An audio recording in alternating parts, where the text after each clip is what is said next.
Sejam todas e todos muito bem-vindas, muito bem-vindos. É com grande alegria e muita satisfação que iniciamos mais um Evangelho online pelo Grupo Espírita Casa do Caminho. A nossa casa fica situada na Rua Estado de Israel, número 59, na Vila Mariana, em São Paulo, no Brasil. E antes de iniciarmos a palestra de hoje com a nossa querida companheira Kátia, que trará a parábola da figueira seca, peço que todos encontrem uma posição confortável, que serenem a mente e o coração e se abram para esse momento. Um momento em que juntos nos unimos ao Pai Maior, podendo fazer uma pausa em nosso dia a dia, em nosso cotidiano, acalmando, serenando e aprendendo um pouquinho mais acerca do Evangelho. E assim, confiantes que somos, vamos nos ligando em vibração, em pensamento, aos nossos companheiros espirituais, aos nossos mentores,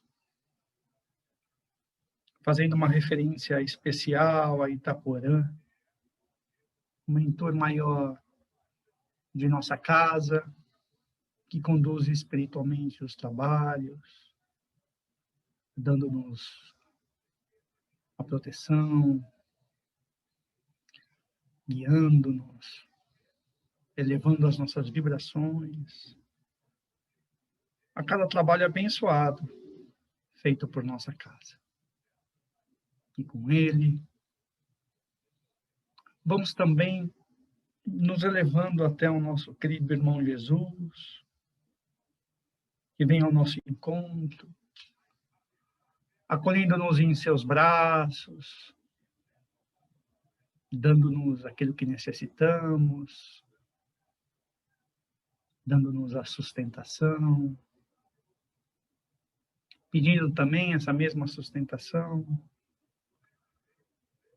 aos nossos queridos companheiros e levando até a Kátia, que trará hoje as palavras do Evangelho, fruto dos seus estudos, ao Quintino, que fará as vibrações, e por fim o João, que fará o nosso encerramento. E assim unindo, iniciamos mais um trabalho, com a bênção do nosso querido Pai Maior. Ser conosco, querido Pai, hoje e sempre. Kátia, por favor. Olá, amigos. O nosso tema de hoje é a parábola da figueira que secou. Essa parábola está no Evangelho de Marcos. É importante a gente contar que nessa sequência do Evangelho de Marcos, a gente tem a entrada triunfal de Jesus em Jerusalém, aí ele conta essa parábola, depois ele conta o episódio dos vendilhões do templo, que Jesus purifica o templo, e depois ele retoma, na volta de Jesus para Betânia, ele de novo faz referência a essa mesma figueira encontrando a seca. Então, essas duas passagens, que são duas passagens bastante polêmicas, bastante difíceis da gente entender, porque a imagem que a gente tem de Jesus é aquilo que Kardec falou, é o espírito mais elevado que já pisou sobre a terra. Como é que alguém de tanta bondade, de tanta beleza, de tanta pureza, vai lá e a gente, na nossa cabeça, faz uma judiação dessa com uma figueira, com uma árvore, que, por sinal, estava frondosa, estava cheia de folhas, estava bonita. Então, a gente fica sem saber o que Jesus quis dizer. para que nós entendamos tudo isso, é preciso fazer uma revisão de vários aspectos. Nós precisamos, ao ler o Evangelho, sempre contextualizar, sempre trazer o tempo que Jesus vivia, as tradições do povo, como é que, como é que eles entendiam as coisas, como é que eles simbolizavam tudo isso, para que nós consigamos chegar na essência do que Jesus quis dizer. Então, vamos começar esse trabalho, que é um trabalho um tanto difícil de fazer, no sentido da gente sair do que é convencional para nós e nos aproximarmos da cultura hebraica da época, do lugar onde Jesus vivia, do que era importante nas tradições que aquele povo tinha. Então, a parábola é a seguinte, vamos começar contando a parábola. Então, Jesus estava vindo de Betânia no dia seguinte que ele tinha entrado em Jerusalém, na entrada triunfal. Ele se hospedava sempre na casa de Maria e Marta, em Betânia. Então, na manhã seguinte, ele saiu da casa de Maria e Marta e estava voltando para Jerusalém. Nesse caminho, nessa ida de Betânia para Jerusalém, eles passaram num lugar cuidado, plantado. Naquele tempo, eles plantavam figueiras e videiras juntos, intercalados. Essas duas árvores são muito comuns no Evangelho. A gente vai ouvir, quando a gente vai ler o Evangelho, a gente escuta e vê muitas referências à videira e à figueira. Então, elas eram plantadas intercaladas. Então, Jesus viu, aquele tempo que Jesus entrou era próximo da Páscoa, porque era uma semana antes de Jesus morrer. Então, era próximo, a gente encontra, quando pesquisa, que essa data era mais ou menos próxima do final de março e final de abril, final de março, começo de abril. E aí, nessa época, as figueiras ainda não estavam produtivas, elas começavam a florescer mais ou menos final de abril, começo de maio, e iam dar frutos só em julho, agosto. Então, o que aconteceu? Era natural que todas as figueiras estivessem sem folhas, estivessem ainda se preparando, buscando o alimento da terra, para que elas pudessem florescer e dar fruto. A florada da figueira acontece quando ela está ainda com muito poucas folhas. Quando ela começa a ficar frondosa e bonita, é porque os figos já estão chegando. Então, quando as pessoas veem uma figueira frondosa, cheia de folha, bonita, é porque ela está dando fruto. E o que foi o que aconteceu? Jesus, passando por ali, viu uma figueira desse jeito, no meio de tantas outras que ainda não estavam prontas. Então, ele entendeu que era uma figueira temporã. E ele foi lá para procurar figos naquela figueira. Chegando lá, ele não achou figos, não achou nenhum figo. Aí ele disse que ninguém nunca mais coma figos dessa figueira. E foi embora para Jerusalém.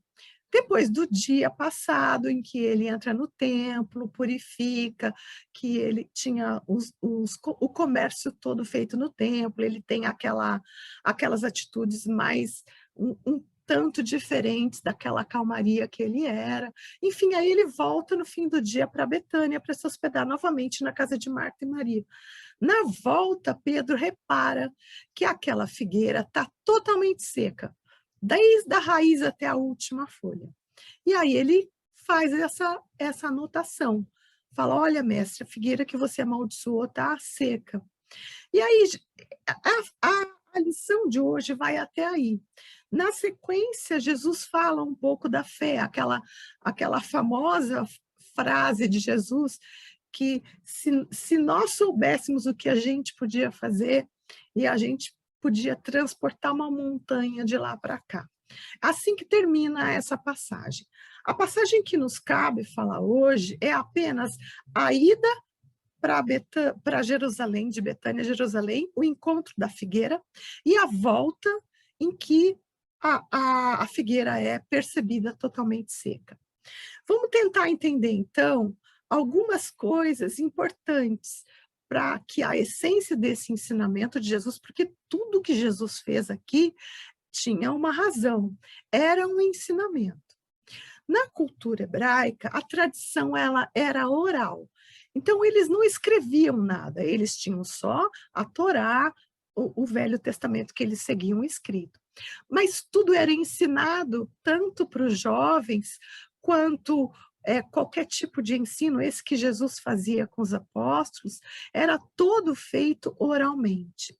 Além de se contar histórias, porque Jesus contou muitas parábolas e a gente sabe disso. Jesus contou várias histórias e que traziam ensinamentos. E acontecia também um outro tipo de forma de ensinar, que hoje em dia, de um jeito bem chique, a gente chama de dramatização. Então, quando tem um processo pedagógico bem legal, bem avançado, ele tem dramatização, ele tem jogos, e aí ele consegue passar, através dessas atividades, os conceitos que o professor ou o mestre quer ensinar. Naquele tempo, já acontecia isso.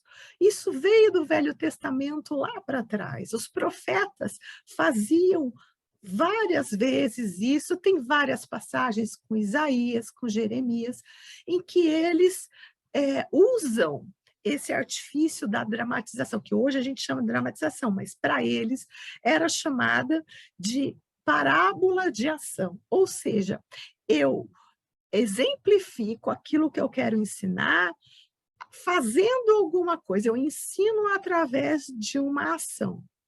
E Jesus, na sua passagem pela terra, ele foi todo ação. Ele ensinou fazendo para a gente o tempo todo.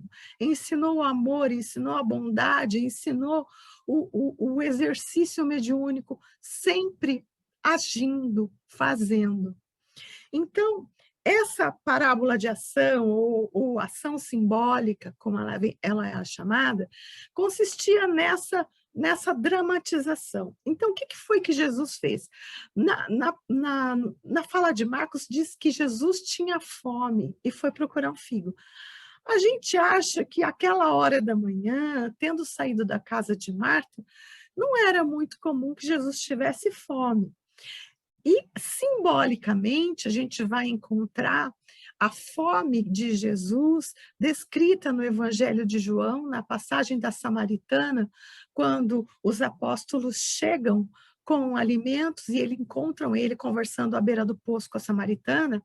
Os apóstolos oferecem alimento para ele, dizem para ele: coma, mestre, coma. E ele diz que o alimento que ele buscava era um alimento que os apóstolos não entendiam, que o alimento dele era fazer a vontade do Pai. Então, essa simbologia da fome tem a ver com essa proposta de Jesus de fazer a vontade do Pai. Então, a gente vai entender a simbologia da árvore, da figueira, como sendo, muitas vezes no Evangelho, ela traduz a humanidade, um ser humano ou uma nação. E no Evangelho segundo o Espiritismo, ela também está representando as organizações e as instituições. Então, a figueira frondosa, a figueira temporã, que ela se encheu de folhas antes da época de dar fruto, então ela é considerada uma figueira temporã. Então, essa figueira temporã, ela é entendida como aquelas pessoas, aquelas nações, aquelas instituições que são muito frondosas e têm uma aparência belíssima, mas que elas não produzem o bem que precisavam produzir. Muito se compara essa figueira, porque naquela situação que Jesus estava fazendo teve várias atitudes de afrontamento em relação aos hebreus, aos fariseus, aos detentores de poder religioso da época, porque eles eram da cultura hebraica. E os hebreus receberam muitos dos conhecimentos das leis de Deus, com a incumbência de transportar, de repassar esse conhecimento para as diversas outras nações. E o que eles fizeram? Eles se fecharam numa postura egocêntrica, de orgulho de raça, de, de pretensão, de vaidade, e eles acabaram se achando melhores do que os demais e fechando todo esse conhecimento das leis só para eles, criando um preconceito muito grande com aqueles que não eram hebreus. Então, esse confronto de Jesus com os fariseus, com os detentores do poder religioso, fez com que a gente pensasse que Jesus podia estar se referindo a eles quando aponta a figueira frondosa sem frutos. Também a gente pode associar essa figura da figueira frondosa e sem frutos àquelas pessoas que são muito apegadas ao conhecimento intelectual e que não têm desenvolvido o sentimento para poder assimilar as lições de Jesus com razão e com sentimento. É preciso que a gente tenha, numa dose certa, essas duas coisas, para que nós possamos compreender de um jeito mais amplo as lições que Jesus veio ensinar. Ou então aquelas pessoas que estão fanatizadas e apegadas a dogmatismos, essas pessoas, tanto aquelas que se envolvem apenas no conhecimento intelectivo, quanto aquelas que se fanatizam, elas não conseguem abrir o seu coração, elas não conseguem fomentar mudanças de dentro para fora.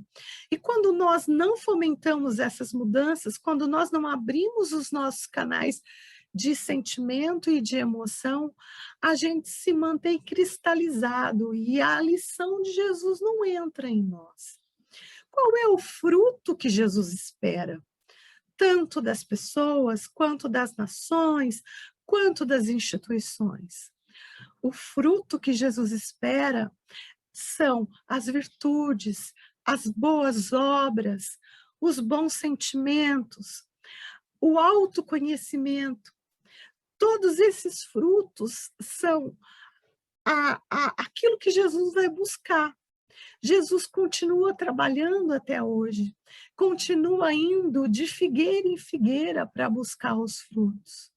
E quando nós compreendemos que também somos uma figueira, que também temos a incumbência de oferecer os frutos, porque recebemos muito investimento de Deus. Deus investiu em nós a ponto de nos permitir ter o conhecimento que nós temos, permitir que nós avançássemos no entendimento, permitir que nós compreendêssemos um pouco mais das lições de Jesus para que nós as transformássemos em ações. Ações de trabalho, ações intelectivas, ações de ensino, ações de multiplicação das lições de Jesus, no nosso fazer, no nosso sentir, no nosso pensar. Pastorino fala uma coisa bem interessante. Ele faz uma relação com o nosso processo encarnatório. Então, o que a gente está conseguindo produzir de bom, de melhoria interna e externa, porque a gente sabe que quando a gente melhora dentro, a gente começa a vibrar numa sintonia diferente. E em vibrando, eu começo a ampliar essa vibração e eu melhoro fora. Então, o que Pastorino fala? Ele diz assim que que a gente, para a gente, quando lê essa parábola, ter muita atenção e muito cuidado com o que nós estamos fazendo da encarnação presente. Porque o plano espiritual rotineiramente vem até nós buscar frutos. Ou seja, o plano espiritual precisa de nós, ele conta conosco para dar continuidade ao trabalho enorme que eles desenvolvem do lado de lá da vida. Toda a nossa vibração, todo o nosso pensamento, toda a nossa emanação fluídica, quanto mais a gente se melhora, melhora a qualidade dessa emanação fluídica, melhora a possibilidade deles aproveitarem essa energia que a gente emana para realizar o trabalho intenso deles de restauração, de cura, de construção.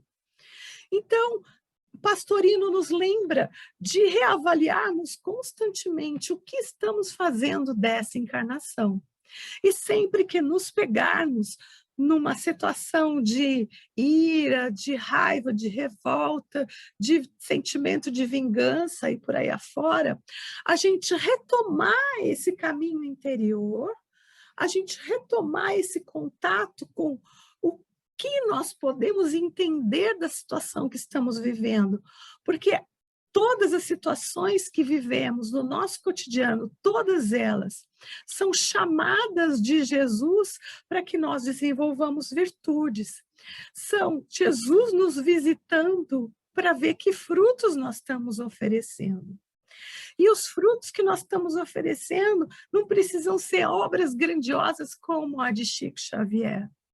A gente pode oferecer rotineiramente bons pensamentos, boas atitudes, bons sentimentos. A gente pode ampliar a nossa capacidade de compreender, de perdoar, de tolerar. A gente pode ensinar um pouco mais de paciência com a nossa atitude. Tudo isso nós podemos fazer devolvendo para o universo na forma de absoluta gratidão ao investimento que Deus fez em nós, devolvermos os frutos que Jesus plantou no nosso ser. Porque quando nós assumimos o compromisso com Jesus, a gente se coloca na mesma posição do povo hebreu. Eu recebo a dádiva do conhecimento das leis, da compreensão das lições de Jesus, e eu recebo essa dádiva com a incumbência de transmiti-la, de espalhar tudo isso com o meu viver. Então, é muito importante que a gente fique atento ao que nós estamos fazendo com essa árvore que a gente recebeu na encarnação. A gente sabe também que algumas simbologias da própria árvore são interessantes. A gente tem a raiz da árvore como sendo as graças de Deus, o tronco da árvore como sendo a fé que nos sustenta, e as folhas da árvore, as suas flores, enfim, como sendo os frutos de tudo isso. Então, é um caminho, a gente recebe de Deus através das raízes, a nossa fé transforma todo esse investimento, esse alimento, esse conhecimento em flores e frutos e folhas, e a gente se entrega ao universo. A gente simplesmente oferece o nosso ser de um jeito absolutamente natural. Por isso, a árvore simboliza o ser humano, a árvore simboliza a humanidade como um todo, a árvore simboliza as nações nas diversas culturas, e a árvore simboliza as organizações humanas, que também tem que ter um fim útil no processo de entendimento e multiplicação das lições de Jesus e do bem de uma forma geral. Para a gente ter tudo isso, há uma chave que nós precisamos encontrar em nós. E essa chave chama-se humildade.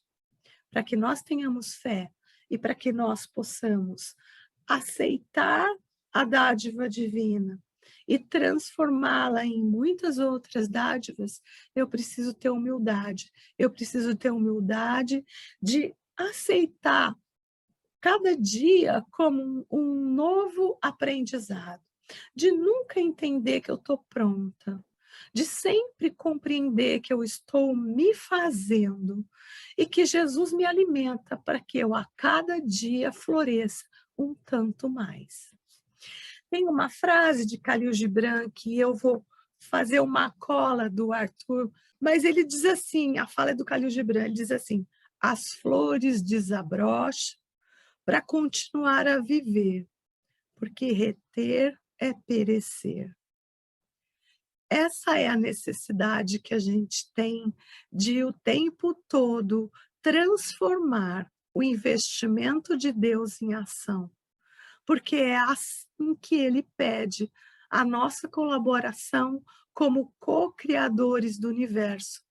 A gente aproveita o que ele nos oferece como dádiva e transforma em dádiva para as energias do universo aproveitarem. Tudo é transformação, tudo é movimento, tudo é contínuo movimento, contínuo vir a ser. Então, se nós entendemos essa parábola com essa amplitude, a gente chega na essência dela e a gente transcende a letra e alcança o espírito. Que nós possamos, a partir de hoje, mais inteirados da nossa potência, inteirados da nossa missão como seres humanos, a gente possa florescer todos os dias e aprender a florescer onde está plantado, porque é aí mesmo que Deus quer que nós floresçamos. Que Jesus nos abençoe sempre. Fiquem com Deus. Após os belos ensinamentos que nos foram transmitidos pela nossa querida irmã Kátia, é chegado o momento de nossas doações, porque vibrar é doar. Doar amor pelo nosso pensamento elevado. E assim, vibremos. Paz para o planeta Terra e fraternidade entre todos os povos e nações. Para todos os governantes do planeta, vibremos. Sabedoria, responsabilidade e amor. Vibremos sustentação para os homens de bem em suas missões em todo o planeta, e em especial, nesse momento que atravessamos, a todos os profissionais da saúde e áreas relacionadas. Muita fé e proteção espiritual a todos os brasileiros. Saúde aos enfermos do corpo e da alma. Compaixão para aqueles que ainda não estão no caminho do bem. Amparo e proteção às crianças e aos idosos. Discernimento aos jovens. Vibremos. Sustentação para todas as casas de oração e caridade, e em especial para a Casa do Caminho, seus trabalhadores e obras sociais. Vibremos. Proteção espiritual para todos aqueles que pedem ajuda para vencer as suas dificuldades. E para todos os necessitados que agora vêm em nossa mente, encarnados e desencarnados. Vibremos. União, fé e paz espiritual para todos os núcleos familiares, principalmente para aqueles que estão passando por dificuldades, por doenças ou perda de entes queridos. Vibremos harmonia para os nossos lares, equilíbrio e força, luz, coragem e perseverança para todos nós, e que se fortaleça em nossos corações o amor do Cristo. Que assim seja, graças a Deus. Graças a Deus. E assim nós chegamos ao momento do passe. Pedimos que nós nos mantenhamos concentrados para receber as bênçãos que vêm do alto. E nós vamos fazer isso através, nos valendo de um vídeo que vamos compartilhar agora.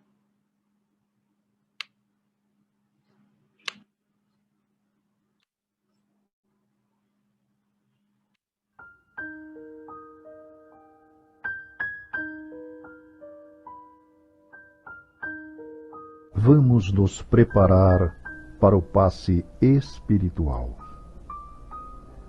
Comece a respirar profunda e calmamente pelas narinas. Inspire profundamente e solte o ar longamente. Mentalize ao inspirar que você está se preenchendo com o fluido cósmico universal.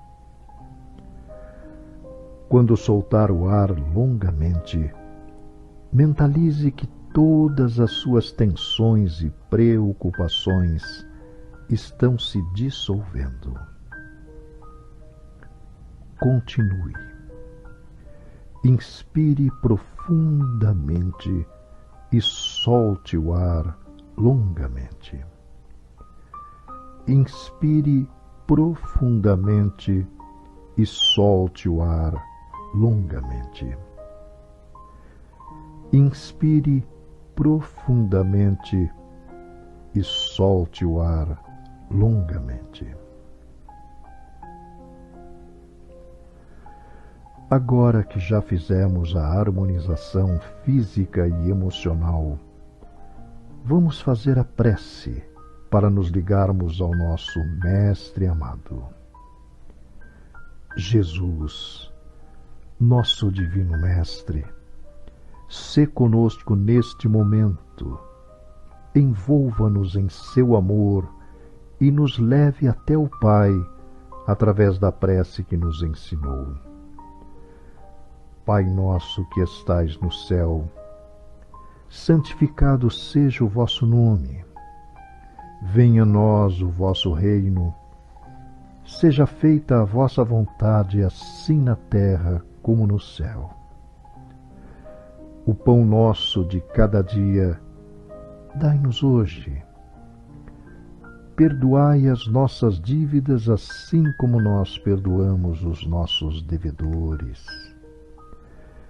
Não nos deixeis cair em tentação, mas livrai-nos do mal.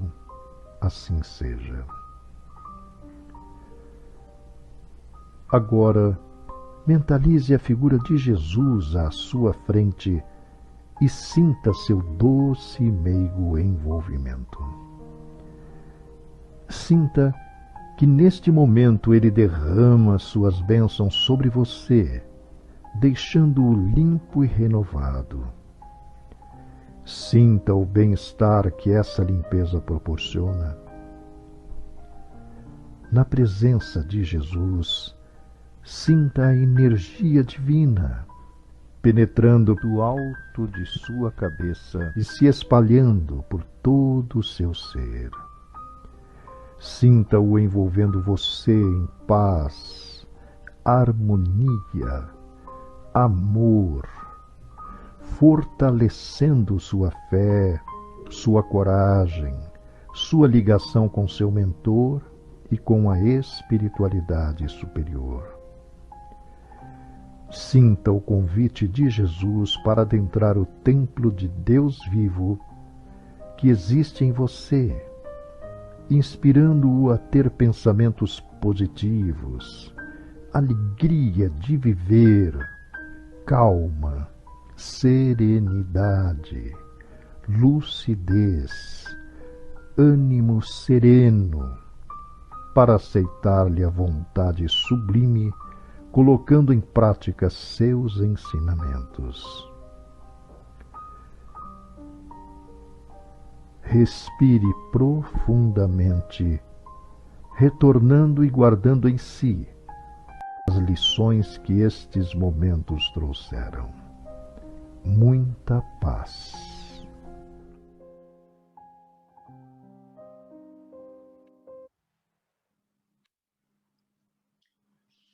E assim, chegamos ao encerramento do nosso Evangelho, dando graças por tudo que aqui recebendo, dando graças a Itaporã, coordenador espiritual da nossa casa, de toda essa falange de espíritos que coordena os nossos trabalhos. Que nós possamos sair daqui fortalecidos, nos sentindo bem, harmonizados e carregando conosco as melhores vibrações para essa semana que teremos pela frente. Fica conosco, Senhor, nos abençoa e que de nossa parte nós possamos encerrar o Evangelho de hoje. Graças a Deus, que assim possa ser.